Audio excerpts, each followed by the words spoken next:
Hello, this is Chelsea Dade, founder of Communicate for Health Justice LLC, and welcome to CFHJ's Soft Launching Justice podcast. Soft Launching Justice is a podcast exploring how young people of promise are shaping the future today by demanding more. Hosted by yours truly, each episode unpacks the systems youth are influencing and challenging today, from digital culture and public policy to workforce and leadership pathways. Through real conversations, this podcast holds space for emerging advocates who are leading boldly while challenging norms, even if we're all still figuring it out together. Subscribe to the podcast on YouTube at CFHJ. Welcome, everyone, to this month's episode of Soft Launching Justice. I'm Chelsea Dade, founder of Communicate for Health Justice LLC, or CFHJ for short. CFHJ is a youth workforce development hub and consultancy. Our services include professional writing, campaign development, and content creation. And we deliver tailored youth programs and the most important skill, communication, that can take youth of promise of actors in their health. This month's episode is titled The Year of Voice: Why Youth Leadership Matters. A June 2025 Public Relations Society of America article discussed what members of Gen Z and millennials want in the workplace, from social responsibility to investment beyond financial gain. It's not as simple as many people think. So when it comes to having fulfilling careers that make room for social impact, what do young people look for? I'm so excited to have a member of Gen Z, Cameron Williams, on the podcast today. Cameron is a youth advocate who supports the community here in the DMV area at DC, Maryland, Virginia to help in housing advocacy. Cameron, thank you so much for being here today. Thank you so much for having me, Chelsea. I'm excited for our conversation to talk about young people, talk about what we're really doing in the community and why it matters. Amazing. So we'll go ahead and jump right on in. When we talk about youth agency, what does that truly look like in practice, especially in spaces where young people are often spoken for rather than listened to? Yeah, thank you for the question. I think it's first important to understand what we mean when we use the term agency, or at least when I am talking about youth agency. And I essentially kind of look at that in two different realms. So the first is in relation to the idea of ability, and then the next is in relation to the idea of operation. So when I say ability, I'm really equating that to the idea of self efficacy. So that is really the belief in one's own ability to succeed in specific situations or accomplish a task, which then, of course, influences your own motivation and behavior. And I think for ability, Gen Z activism is really grounded in this idea of self efficacy. And when we look at statistics from nonprofits such as the American Student Assistance, research really does show that 62% of Gen Z are passionate about, changing the world for the better, really making that difference. But a smaller percentage, around 56%, believe that they actually can. And while I think in the study that was marketed as more in a negative or disappointing light, I think these are still, pretty good numbers if about 50% of Gen Z individuals think that they can actually make a change. I don't want to assume all. Some of the necessary information and tools, Gen Z feels as though they are equipped with that information and have the ability to make the change. And they actually believe that they can do something, which I think is really the first essential step in the whole, mesocosm of social justice. And then we move to the second piece of agency that I touched on, which is turning that belief, so that self efficacy, into action. So that's the operation. And I think it is shown that high social justice self efficacy is correlated with greater engagement and persistence in different advocacy activities. And this is directly represented in a lot of the data, and specifically our reference data from the organization United Way, which talked about one third of Gen Zers, so that's around 32%, regularly engaged in activism, social justice work compared to about 24% of millennials. I think Gen Z is doing really good. It also demonstrated that a significant number of Gen Z are committed to societal change, so really change at a high level. And this engagement only deepened when they examined college level students, where the percentage really escalated to about 40% of individuals. And then when we talk about public demonstrations, so protests and rallies, over half of the Gen Zers that they interviewed had participated in rallies and protests. And I believe that specific study was for 2023 and 2024.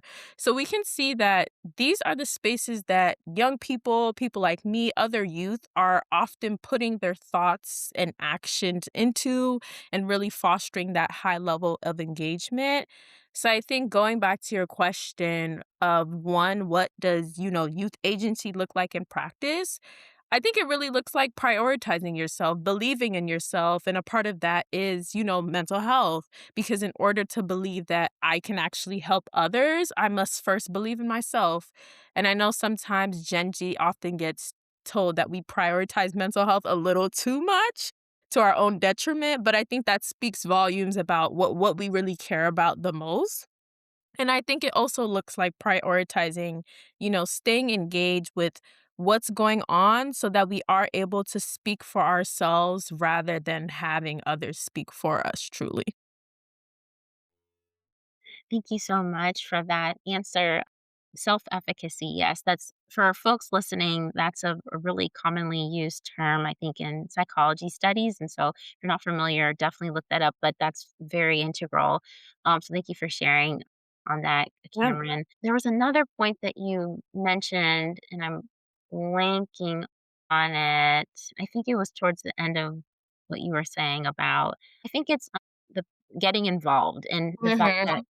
yeah, the fact that, majority it sounds like the majority of, Gen Z are involved in some form of activism in their lives, and I also just wanna know, like, that that form of activism can look different for each Right. individual. Like, so it's great that you mentioned different forms of engagement because, for some folks, they may not feel comfortable going to a protest, but they might feel more comfortable drafting a policy letter and doing things like that. So it's great that you would say that most of your generation is involved in the way that makes the most sense for them. So I really appreciate the responses. As a part of this new podcast, because it's new, I'm asking every guest one shared question. So here it is. How do you define health justice for young people right now? And what feels most urgent given the current social and political climate? That is a great question. So I think for young people, health justice is really health liberation. So we aren't just looking at or looking to create systems of fairness because ultimately, how do we even define what fairness is or what equality truly looks like? But I think what we're really proposing in our practices are, dismantling power imbalances and removing limitations. So those limitations oftentimes can reflect in the choices that we're able to make about our bodies. That's a big conversation right now, reproductive and sexual health rights, as well as access to general care, and also being able to stay, properly informed and have proper health education, not health misinformation. So there are many, I think, thought leaders who have essentially kind of laid the groundwork around some of the philosophies that young people today are really influenced by. And for me, I think one person that comes to mind is former Tanzanian President Julius Nyerere and his views on development. So he speaks about how true development can only be achieved when directed by free people and sovereign states capable of, pursuing their own interests free from external subordination. And I think you can easily switch the word development in that context for liberation.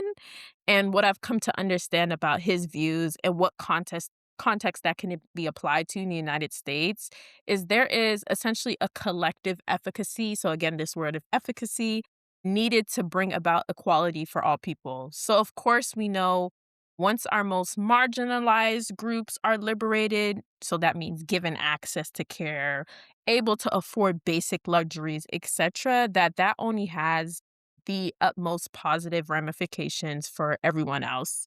So you asked about what feels most urgent, I guess, in this social climate. And I think for me that has been a lot of the silencing of the necessary voices on issues that matter the most. So whether that be the silencing of experienced health professionals on conversations related to like health infrastructure or the erasure of, millions of American families struggling to put food on the table as our government, navigated cutting SNAP and various other benefits. These are kind of the elements I'm talking about when I think about like that erasure or silencing of voices. And I think this is a product of living in a very, hyper individualistic society where we have narratives that oftentimes frame equity as, special treatment, if you will, as well as a government that tends to, sometimes prioritize fiscal or political optics over, human survival. Because I think that's what everyone is trying to do. We're trying to survive. But I think most importantly for Gen Z, what we really want the focus to be is how can we actually thrive? So going back to that liberation, how can we thrive as people, not simply survive? And if we go back to some of, Julius's arguments that I brought up before, a government that is functioning on, the backbone of fiscal and political optics is bound to fail rather than a government that is really focusing on seeing its people succeed and thrive. So I think that's really a priority for, young people right now and what the issues are at the forefront. So a government that is ignoring hunger, health outbreaks, community level economic insecurity, while then in the same right claiming progress is not really developing. We're actually regressing. So I think for young people, we're really focused on calling that out, and that is a part of how we define this idea of health justice. It's the accountability piece. It's the collective efficacy, and it's also giving people the resources that they truly need. Thank you so much. That was a very direct answer to a lot of the pressing issues we're seeing today, and that's a big part of I think why I created my own platform because there's a lot of folks in your generation and even in the younger generations who are incredibly passionate about this Mhm. social change. However, what I've identified, I guess, as a millennial, is that for folks who have these passions for these issues, they don't have the same access to Yeah. the tools, mostly in my view, because of what they care about, and I don't necessarily think that's equitable, so thank you so much for noting that. Let's see here. So, we're seeing well, you noted this already, but, we're seeing increased attacks on young people's rights and autonomy. So, how can youth leadership respond without being forced into survival mode? So, what you mentioned about thriving, how can we best support you all in that? Yeah, and I think this is a loaded question because it's kind of like what do you envision a perfect, society to be where people's rights and autonomy aren't being taken away from them? So I don't know if I have the perfect answer per se, but I think my mind automatically resorts back to the idea of collectivism. So as much as things have been painted as a, younger generation, so Gen Z versus older generations, millennials and baby boomers, I think the reality is we all need each other. And I think collectivist approaches help prevent burnout, because we can't do everything. And that is just the situation that we're in. And I'm Sierra Leonean, and so in many African cultures, West African cultures, for example, raising a child is a communal activity. So everyone chips in the neighborhood, everyone chips in the community, and that's from the youngest person, in the family to the oldest, because there's an understanding that everyone has something to give, but also one person can't give everything. So it takes a community, effort to raise a child, similarly in a way that it takes community effort to actually bring forward long lasting generational change.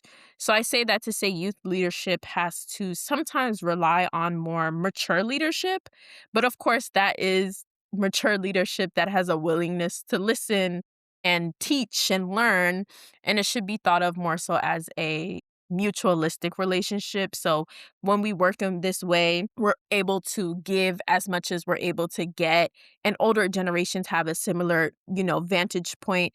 And I think that that helps us then bring about this idea of the importance of rest when we're talking about advocating for others, when we're talking about social justice. I think, especially for Black and Brown communities who have historically just had a lot on our backs, sometimes rest is not, a priority. We just don't have the luxury to do it. And for me, it's really important in my work for us to transition from thinking of rest as a luxury, like something, okay, we've gone throughout our whole day. We've done our 9 to 5. We've done this too. We've helped everybody.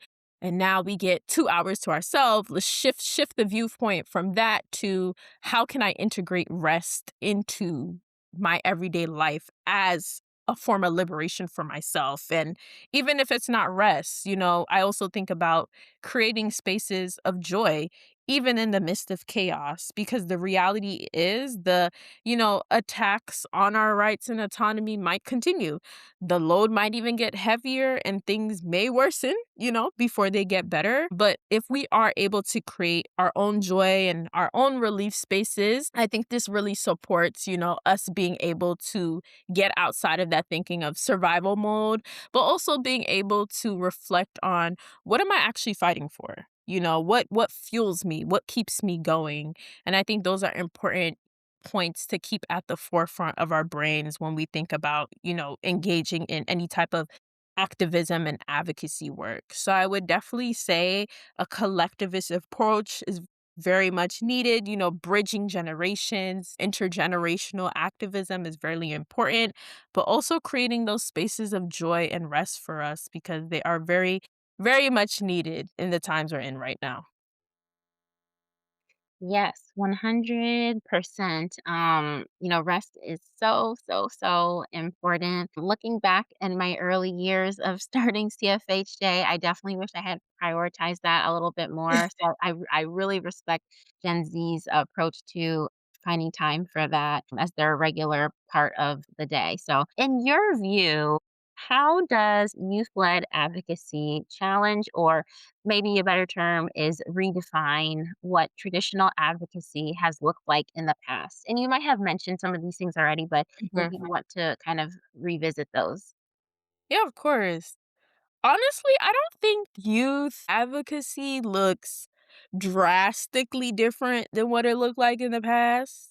And I don't know if that's like an unpopular opinion to say because I think when people think of advocacy and activism, the first things oftentimes here in the United States that comes to our mind is like the civil rights movement and the height of that and Martin Luther King Jr. and, the Student Nonviolence Coordinating Committee and John Lewis and things of that nature. So I think people have a specific picture painted in their head when they talk about advocacy, but I don't think it's necessarily changed drastically. I think it's just evolved and molded itself into something new to fit the present times. One of my personal favorite activists of all time is Fred Hampton.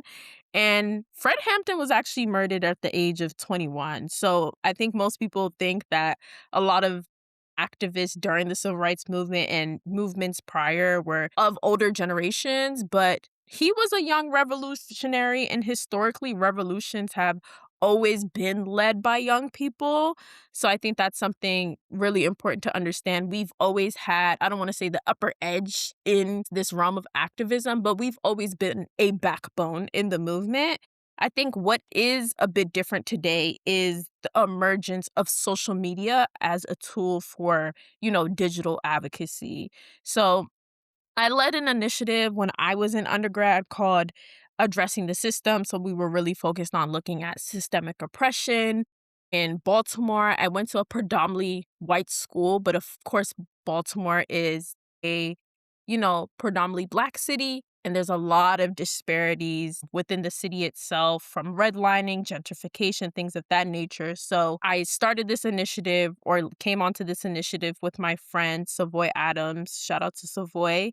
And this initiative was really started during the pandemic to have, conversations about what systemic oppression looks like in the context of Baltimore and being at a predominantly white institution, but taking those conversations and really moving them into action. And like I said, this initiative was started during the pandemic. So all we had was social media to share our thoughts, host forums, and connect with people. And that was a great medium to really reach different audiences, even beyond our campus's walls. So I think young people have really leveraged social media as a tool to break barriers and, connect with people from around the world doing similar work. And in doing so, I think young people have also moved away from some of the respectability politics that were often associated once with advocacy and protesting in previous years. And so, what we really value now is authenticity. So, how am I able to authentically show up as myself? Talk about my experience, and I want to connect with other people authentically so that they're able and comfortable enough to talk about their own experiences. And I think really that's the beauty about, again, that collectivist mind point. It's we all have something to contribute to the pot.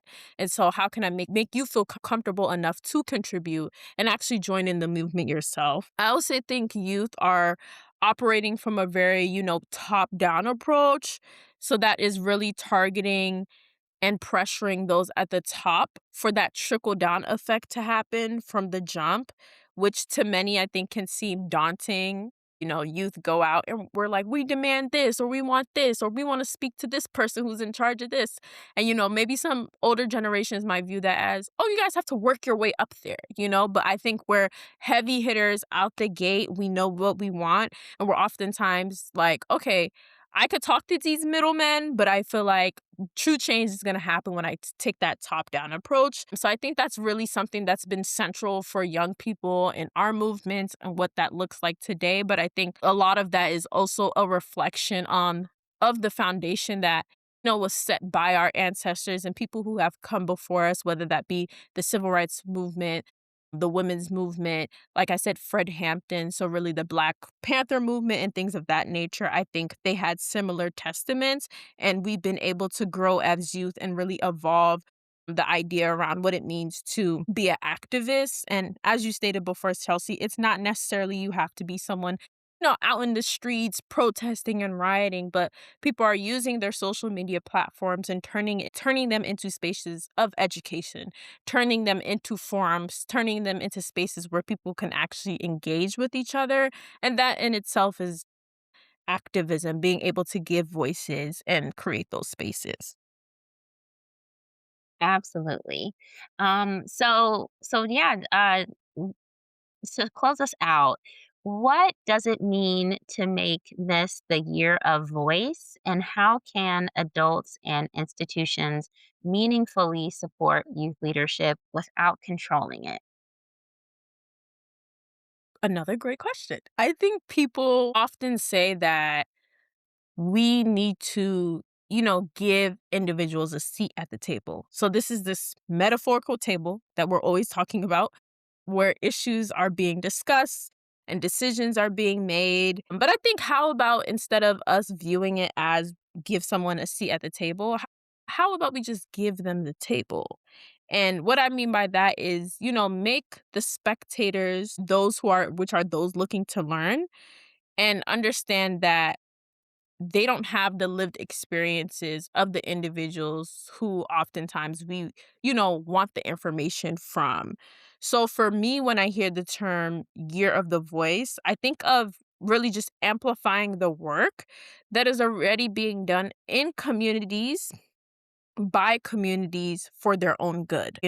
So for example, here in the DMV, we have such a diverse population from, migrant groups, communities of color, different religious backgrounds, and things of that nature. And there are, a plethora of organizations and grassroots initiatives here advocating for the right safety, and everyday privileges of people from all walks of life. That's from organizations like Free DC to the Montgomery County Immigrants' Right Collective to an organization that, is very near and dear to my heart, the Distant Relatives Project. People are speaking up and have been speaking up for a while. And I think where institutions come into play to really support young people a part of these organizations is pouring into youth through funding, youth development programs, investments in our education, as well as our health. I was born and raised in Prince George's County, Maryland, and there was this funny video, or not funny, but there was this video circulating around TikTok and social media about how all they like to build in Prince George's County and Maryland as a whole are townhomes, tropical smoothie cafes, and Royal Farms gas stations. And it was like a little funny. Everyone, was getting into it and laughing about that and commenting.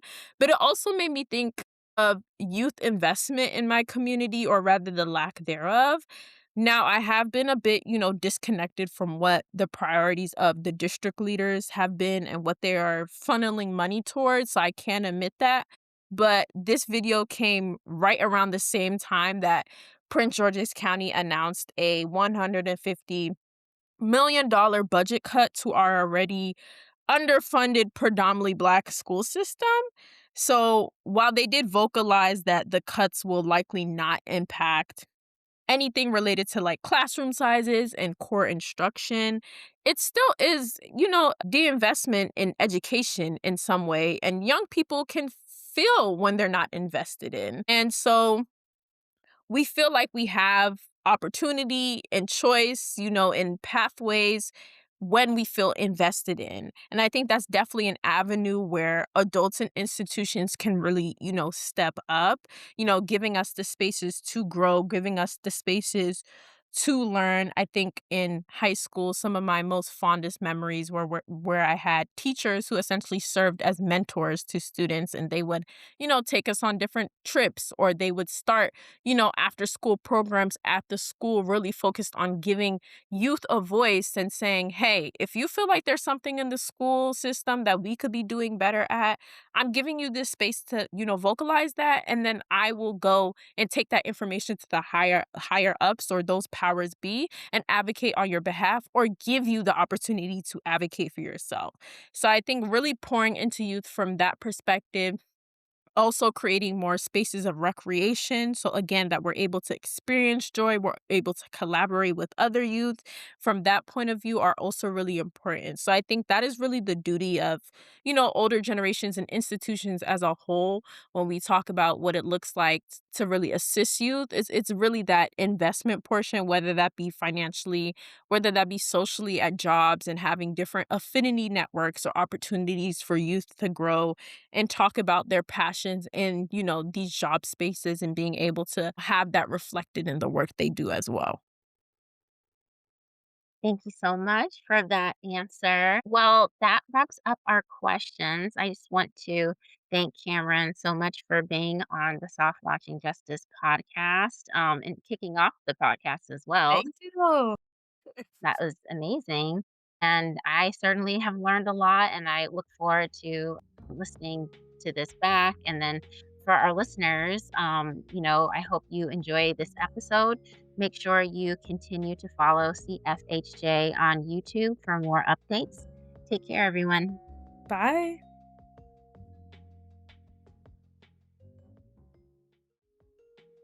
Thank you for listening to CFHJ's Soft Launching Justice podcast. We hope today's conversation gave you something to think about and something to act on. As our first episode, we wanted to highlight the deep importance of youth voice in the pursuit of health justice. We're grateful to our guests today and to everyone who continues to show up, listen, and engage with this work. If this episode resonated with you, take a moment to share it, leave a review, or send it to someone who believes in youth voice and health justice. That's how this community grows.